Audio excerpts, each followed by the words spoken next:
नमस्कार, स्वागत है आप सभी का। मैं हूं हिमांशु और आप देख रहे हैं हलचल इंडिया। बेबाक खबर तेज असर। आइए नजर डालते हैं आज की खबर। अपना एडमिशन अड्डा और संस्कार एजुकेशनल फाउंडेशन द्वारा आयोजित the biggest education fair and felicitation ceremony आशीर्वाद बैंकेट हॉल न्यू मंडी मुजफ्फरनगर में भव्यता के साथ संपन्न हुई। इस भव्य आयोजन में मुख्य अतिथि के रूप में राज्य मंत्री कपिल देव अग्रवाल की मौजूदगी रही। राज्य मंत्री ने अपने संबोधन में शिक्षा के महत्व पर प्रकाश डाला और छात्रों को अपने लक्ष्य को प्राप्त करने के लिए प्रेरित किया। काउंसलर समृद्धि त्यागी द्वारा स्वागत भाषण के साथ विद्यार्थियों और प्रतिभागियों को शुभकामनाएं देते हुए कार्यक्रम की शुरुआत की गई। कार्यक्रम का संचालन डॉक्टर राजीव कुमार द्वारा किया गया। इस अवसर पर जिले के 50 से अधिक प्रिंसिपल, शिक्षक और 1000 से ज्यादा विद्यार्थियों द्वारा प्रतिभाग किया गया। कार्यक्रम में विभिन्न प्रतिष्ठित विश्वविद्यालयों के प्रतिनिधियों द्वारा अपने संस्थान द्वारा संचालित कोर्सेज की जानकारी उपलब्ध कराई गई और विद्यार्थियों को मार्गदर्शन प्रदान किया गया। इस अवसर पर उत्कृष्ट कार्य करने वाले प्रधानाचार्यों, शिक्षकों और गणमान्य व्यक्तियों को सम्मानित किया गया। कार्यक्रम में लकी ड्रॉ के माध्यम से 2 लैपटॉप, 10 स्मार्टफोन और 50 से ज्यादा आकर्षक पुरस्कार वितरित किए गए। ये आयोजन अपना एडमिशन अड्डा और संस्कार एजुकेशनल फाउंडेशन की साइड से किया गया है। ये एक एजुकेशन फेयर है और टीचर्स फेलिसिटेशन सेरेमनी हम कर रहे हैं। यहाँ पर हम बच्चों की विभिन्न यूनिवर्सिटी आई हुई हैं अलग अलग जगह से, जैसे देहरादून, रुड़की, हरिद्वार, मेरठ, ग्रेटर नोएडा, गाजियाबाद, आंध्र प्रदेश। तो ये काउंसलिंग का एक माध्यम है, जहाँ पर प्लेटफॉर्म है जहाँ पर हम बच्चों को काउंसलिंग उपलब्ध करा रहे हैं अलग अलग यूनिवर्सिटीज का। और ये मैं और मेरे साथ मेरी पार्टनर है वैशाली चौधरी, जो एक इंजीनियर है और बहुत ही रिनाउंड काउंसलर है। हम दोनों मिलकर करा रहे हैं। किस तरह की सुविधाएं दी जा रही है बच्चों को यहाँ पे और क्या इसका उद्देश्य है?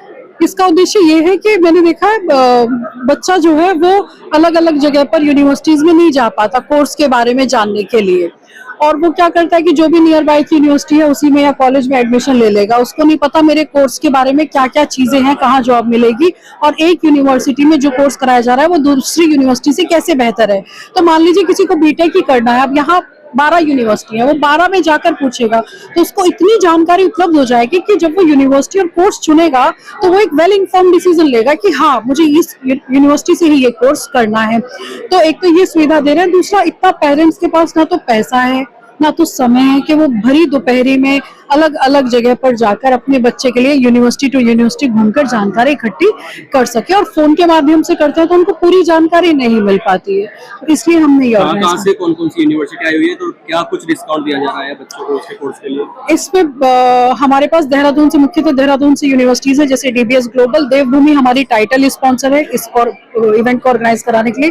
कोई स्पॉन्सर गाजियाबाद से HRIT यूनिवर्सिटी है, जयपुरिया इंस्टीट्यूट ऑफ मैनेजमेंट है, RKGIT गाजियाबाद से है, GNIOT ग्रेटर नोएडा से, AP से आदित्य यूनिवर्सिटी है जो बहुत अच्छी यूनिवर्सिटी है, और हमारे पास IMS यूनिसन है, GERD कॉलेज है, सुभारती यूनिवर्सिटी मेरठ से आई है।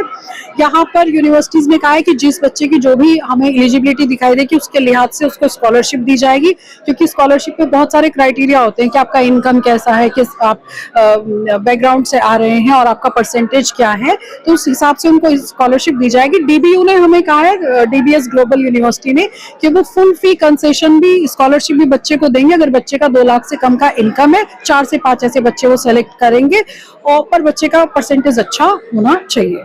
ये इसके अलावा SBI का काउंटर हमने लगवाया, एजुकेशन लोन जिन बच्चों को लेना है, यहाँ पर मैनेजर साहब खुद आए हैं, वो बच्चों को पूरी जानकारी देंगे कि कैसे डॉक्यूमेंटेशन होना चाहिए। और कल फिर होंगे हाजिर कुछ नई और ताजा खबरों के साथ। तब तक के लिए दीजिए हमें इजाजत। नमस्कार। हमारे YouTube और Facebook चैनल को फॉलो और सब्सक्राइब करना ना भूलें।